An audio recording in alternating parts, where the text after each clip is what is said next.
This is a review of the PlayStation 5 DualSense Controller 1 year after use. This is what you expect after long-term use or using it for 1 year. I'm not going over gameplay or anything like that, just visually and physically how the buttons still work or sound after 1 year. So if you look at this controller visually, everything still looks pretty good after 1 year. I haven't dropped it maybe once or twice. The face buttons are still very good. They're very membrane slash mushy feeling. The buttons still work, but they do feel more mushy. The D-pad is a sore part though of this controller. After 1 year, I feel like the D-pad has gotten worse in terms of feel. It feels a bit more mushy than general. As you see, these sticks, the analog sticks, the coating, the rubberized coating is still here, but you can see it's a little bit glossy. It could be from your grease from your fingers or whatever, but it has not deteriorated yet. And it still rotates pretty well. There is no like weird sounds or sticking.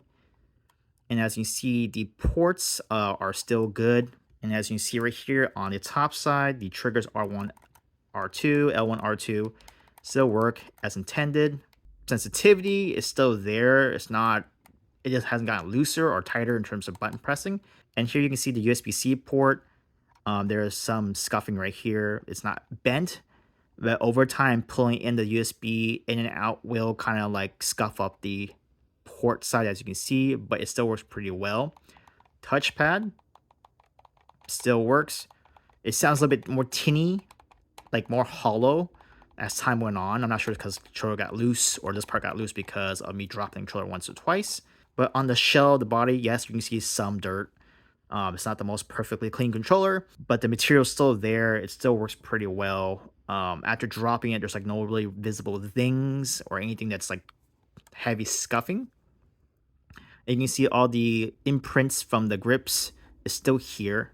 Everything's still pretty solid. So after 1 year of use, the feel's about the same. The buttons, especially the D-pad, has gotten worse in terms of the feeling, but everything's still responsive in game.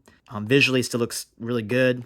So it's very solid after 1 year, but be aware that the D-pad is a sore point of this controller after using it long term.